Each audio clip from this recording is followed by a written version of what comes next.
बहुप्रतीक्षित अशा पुणे महापालिकेसाठी आज निवडणूक प्रक्रिया पार पडत आहे।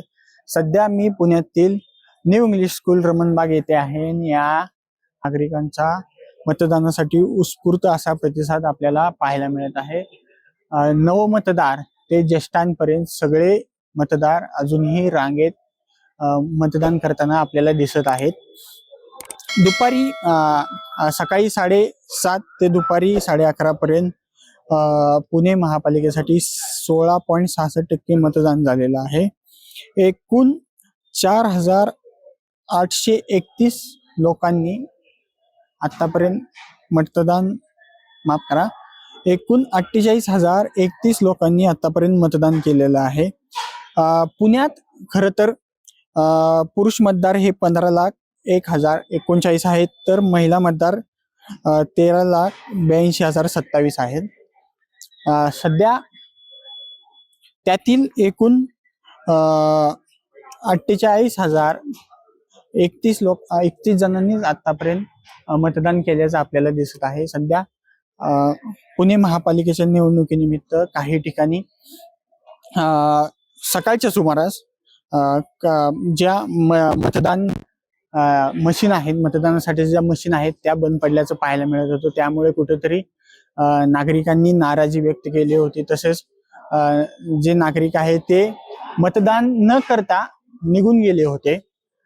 त्यानंतर कुठेतरी निवडणूक आयोगावर तसेच जे भाजप आहे, भाजपवर सुद्धा विरोधकांकडून टीका केली जात होती की विरोधकांच्या प्रभागातच का मतदान यंत्र बंद पडत आहेत।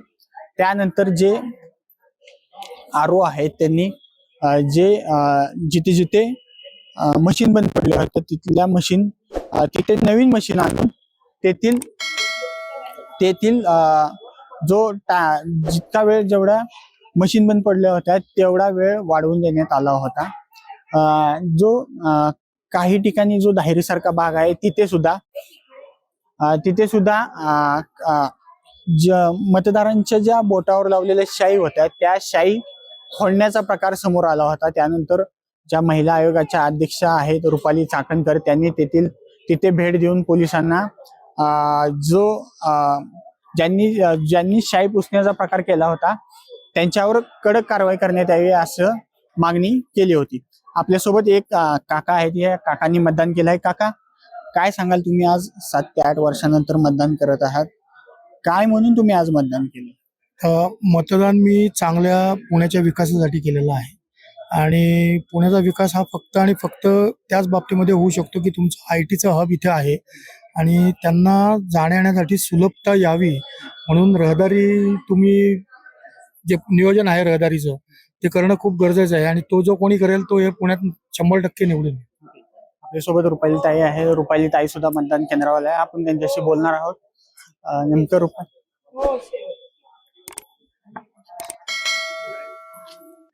येस, ओके ओके ओके, हो या करून येस येस। ताई, सकाळी काही ठिकाणी मतदान केंद्रावर ज्या मशीन होत्या त्या बंद पडल्या होत्या, त्यानंतर आता तुम्हा इथे पाहणी करण्यासाठी आलात, काय नेमकं? प्रभाग 26 मध्ये आताही मशीन्स बंद पडलेल्या आहेत।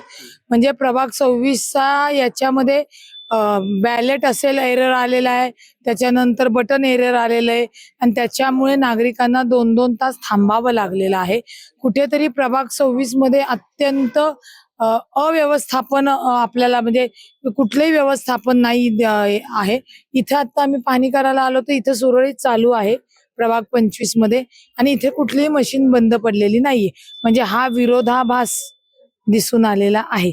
मग जाणीवपूर्वक आहे का काय तो आता थोड्या वेळाने नंतर आम्हाला तो समजेल। तुम्ही निवडणूक आयोगाकडे किंवा काही अधिकाऱ्यांकडे या संदर्भात तक्रार केली आहे? हो, मी भंडारी जे आरओ आहेत त्यांच्याकडे तक्रार केलेली आहे आणि ज्यावेळी मशीन्स बंद पडलेल्या आहेत जो कालावधी नागरिकांचा वाया गेलाय तो त्यांनी वाढवून द्यायला सांगितलाय आणि त्यांनी वाढवून देणार म्हणून सांगितलेलं आहे। मशीन बंद पडण्यामागे तुम्हाला काय राजकीय हस्तक्षेप वाटतोय का? नाही, मशीन बंद पडण्यामध्ये टेक्निकली ज्या तपासण्या आहेत ना त्या नीट झालेल्या नाहीयेत। म्हणजे बटनच प्रेस झालं नाही तर ते वोटिंग कसं काय पडणार आहे. त्याच्यामुळे जी काही मॉकडेल वगैरे असतो तो नीट करण्यात आलेला नसल्याने त्या सगळ्या मशीन्स बंद पडलेल्या आहेत. म्हणजे जाणीवपूर्वक नाही म्हणता येणार, पण निष्काळजीपणा म्हणता येईल. रुपाली पाटील ठोंबरे यांनी सुद्धा सांगितलं की निष्काळजीपणा, निवडणूक आयोगाच्या निष्काळजीपणामुळे कुठेतरी मशीन बंद पडल्याचं आपल्याला दिसत आहे. अक्षय साबळे, आपलं महानगर, पुणे.